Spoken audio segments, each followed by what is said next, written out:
Chet should be the new face. We've never seen this type of player before.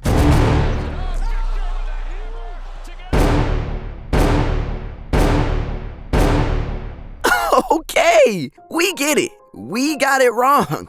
A couple months ago, we made a video about Chet Holmgren being the star the NBA is ignoring. We talked about his backstory, how he's somewhat underappreciated, and how he deserved more shine, even over NBA prodigy Victor Wembanyama. You guys weren't feeling the take. Given the advantages we gave Chet considering Victor's recent play, we understand why you guys went hard at us. By the time we released the video, it seems that Wemby took it personally and wanted to shred every advantage we gave Chet. Because we're fair, we can admit we screwed up a little and eat some crow. To take it a step further, we'll dig into where Wemby has separated himself. We'll just start with everyone's favorite and probably the easiest stat to discuss, scoring.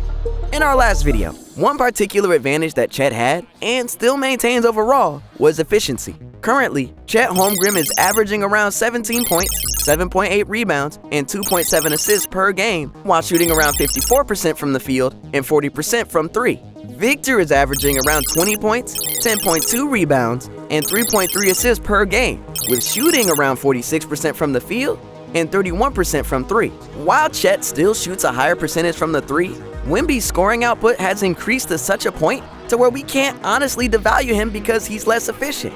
At this point in the season, Chet Holmgren has had 17 games where he scored 20 points or more, while Wemby has scored 20 or more points in 34 games. That's a pretty substantial difference in output. As it relates to efficiency, one thing we didn't consider previously was each team's overall impact on individual player efficiency. The Oklahoma City Thunder lead the NBA in three-point percentage, which provides great benefits to any big man on the floor. Right off the bat, elite three-point shooting provides the spacing and room necessary for clean shots at the rim.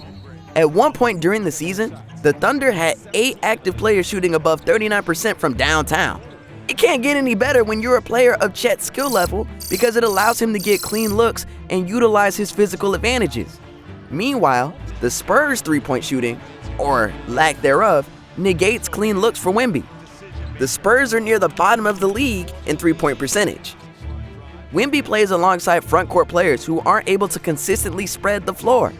Without elite shooting, or in the Spurs' case, just respectable three-point shooting, opposing defenses can just pack the paint. Also, as we stated before, Chet is playing with an MVP caliber player in Shai Gilgeous-Alexander. While playing alongside Shai will limit Chet's scoring opportunities, and as a result his overall output, it eases his scoring burden. We've seen this throughout NBA history.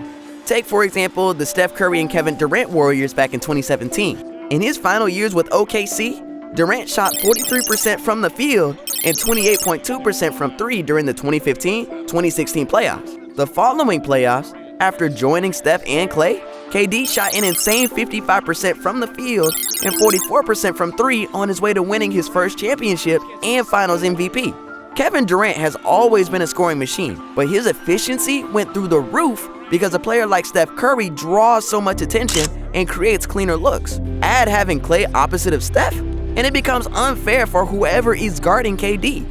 Shai isn't Steph Curry, but he's really, really good, and Chet can play off of him. Teams will create defensive schemes primarily designed to slow down Shai, which allows a player like Chet to operate more freely and efficiently.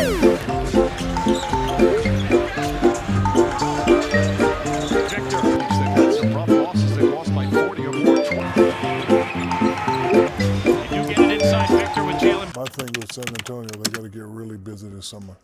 We know what caliber player they got. You got to put some players around them. Who's the Spurs' second best player?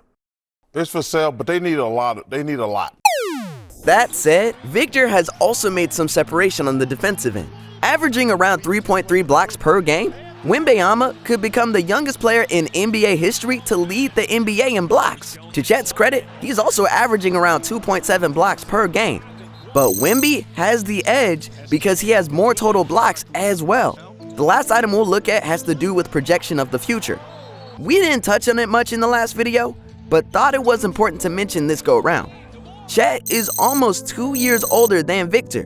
While that's not a drastic age difference, it can play a part in comparing both players and what they'll be. At this point, Victor is outperforming Chet in most of the major statistical categories while also showing more consistent flashes of in-game dominance. If he's doing this almost 2 years behind Chet, then we'd have to assume that Victor's ceiling would be higher overall moving forward. If both players consistently improve every year, odds would be that Wemby's overall impact would be slightly greater. Overall, you can't go wrong with either choice, as it seems both players have a destiny with history. In the Spurs' most recent matchup against the Chicago Bulls, Wemby became the youngest player in NBA history to have at least 20 points and 20 rebounds in a game.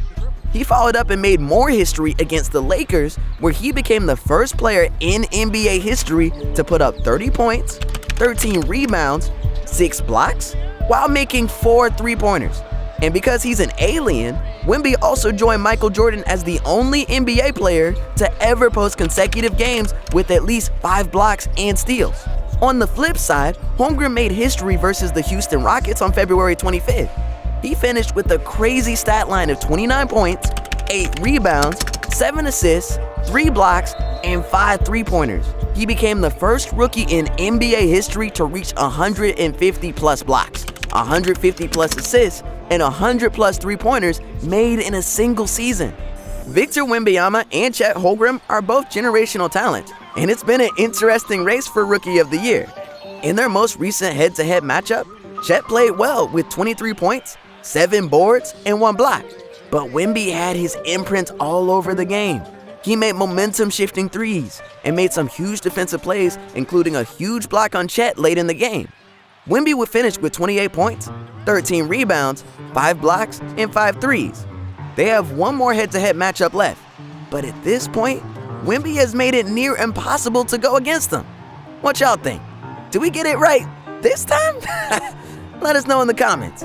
We appreciate you guys for watching the video. Please continue to like and subscribe because we got more content on the way. Later.